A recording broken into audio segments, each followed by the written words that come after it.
ಈ ಸ್ವೀಟ್ ಮಾಡಲಿಕ್ಕೆ ಏನೇನು ಇಂಗ್ರೀಡಿಯೆಂಟ್ಸ್ ಬೇಕು ಅಂತಂದರೆ ಒಣ ಕೊಬ್ಬರಿ, ಇಲ್ಲಿ 2 ಬಟ್ಲದಷ್ಟು ಒಣ ಕೊಬ್ಬರಿನ ನಾನು ತುರಿದು ಇಟ್ಕೊಂಡಿದ್ದೀನಿ. ಹಾಗೆ ಉತ್ತುತ್ತಿಯನ್ನು 250 ಗ್ರಾಮಷ್ಟು ಉತ್ತುತ್ತಿಯನ್ನು ತೊಗೊಂಡು ಬೀಜವನ್ನು ಬಿಡಿಸಿ ಇಟ್ಕೊಂಡಿದ್ದೀನಿ. ಹಾಗೆ ಇದಕ್ಕೆ ಬೇಕಾಗಿರುವಂತಹದ್ದು ಬೆಲ್ಲ. ನಾರ್ಮಲ್ ಬೆಲ್ಲ ಆದರೂ ಓಕೆ, ಇಲ್ಲಾಂದರೆ ಈ ಥರ ಆರ್ಗ್ಯಾನಿಕ್ ಬೆಲ್ಲ ಇತ್ತು ಅಂತಂದರೆ ಇದನ್ನೇ ಕೂಡ ಹಾಕೋಬೋದು. ನಾನಿವಾಗ ಇದನ್ನು ಮಿಕ್ಸಿ ಜಾರ್ಗೆ ಹಾಕೋತಾ ಇದ್ದೀನಿ. ನೋಡಿ, ಇಲ್ಲಿ ನಾನು ಉತ್ತುತ್ತಿಯನ್ನು ತೊಗೊಂಡಿದ್ದೀನಿ. ಇಷ್ಟು ಕ್ವಾಂಟಿಟಿ ಇದೆ, ಒಂದು 1/4 kg ಇರ್ಬೋದು. ಇದು 250 ಗ್ರಾಮ್ಸ್. ಇದನ್ನು ಇವಾಗ ಮಿಕ್ಸಿ ಮಾಡ್ಕೊಳ್ಳೋಣ. ಈ ಥರ ಆಗಿದೆ, ಇಷ್ಟೇ ಸಾಕು. ಮತ್ತೆ ಮಿಕ್ಸಿ ಮಾಡಿದಾಗ ಇನ್ನೂ ಸಣ್ಣ ಆಗುತ್ತಲ್ವ, ಅದಕ್ಕೋಸ್ಕರ ನಾವು ಇಷ್ಟೇ ಮಾಡ್ಕೋಬೇಕು.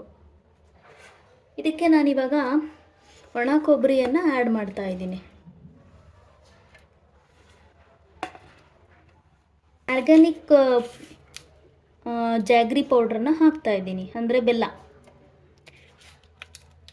ಇದು ತುಂಬ ಉತ್ತುತ್ತಿನೇ ತುಂಬ ಸ್ವೀಟ್ ಇರೋದ್ರಿಂದ ನಾನಿಲ್ಲಿ ಓನ್ಲಿ 4 ಸ್ಪೂನಷ್ಟು ಮಾತ್ರ ಬೆಲ್ಲವನ್ನು ಹಾಕೋತಿದ್ದೀನಿ. ಇಷ್ಟೇ ಸಾಕು ಅನಿಸುತ್ತೆ. ನೀವು ತುಂಬ ಸ್ವೀಟ್ ತಿಂತೀರಾ ಅಂತ ಅಂದರೆ ಬೇಕಾದರೆ ಜಾಸ್ತಿ ಕ್ವಾಂಟಿಟಿಲಿ ನೀವು ಜಾಗ್ರಿಯನ್ನು ಹಾಕ್ಕೋಬೋದು. ಇವಾಗ ಇದನ್ನು ಮತ್ತೆ ಮಿಕ್ಸಿ ಜಾರ್ಗೆ ಹಾಕ್ಬಿಟ್ಟು ನುಣ್ಣಗೆ ರುಬ್ಕೋಬೇಕು. ನೋಡಿ, ಈ ಥರ ಆಗಿದೆ. ಇಷ್ಟೇ ಸಾಕು ಅನಿಸುತ್ತೆ, ಬೇರೆ ಏನೂ ಹಾಕ್ಕೋಬೇಡಿ. ನಿಮಗೆ ಫ್ಲೇವರ್ಗೆ ಅಂತ ಹೇಳಬೇಕಾದ್ರೆ ಏಲಕ್ಕಿಯನ್ನು ಕೂಡ ಆ್ಯಡ್ ಮಾಡ್ಕೋಬೋದು. ನಮ್ಮ ಸೈಡು ಇದನ್ನು ಖಾರ ಕೊಬ್ಬರಿ ಅಂತೇಳಿ ಕರೀತಾರೆ ಈ ಸ್ವೀಟ್ಗೆ.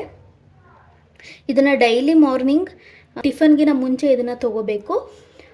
ಸ್ಮಾಲ್ ಕ್ವಾಂಟಿಟಿಯಷ್ಟು ತೊಗೊಳ್ಳಿ. ಇದಕ್ಕೆ ತುಪ್ಪವನ್ನು ಹಾಕ್ಕೊಂಡು ತೊಗೋಬೇಕಾಗುತ್ತೆ. ಇದರಿಂದ ನಿಮ್ಮ ಬಾಡಿಗೆ ಎನರ್ಜಿ ಸಿಗುತ್ತೆ ಮತ್ತು ಬ್ಲಡ್ ಇನ್ಕ್ರೀಸ್ ಕೂಡ ಆಗುತ್ತೆ.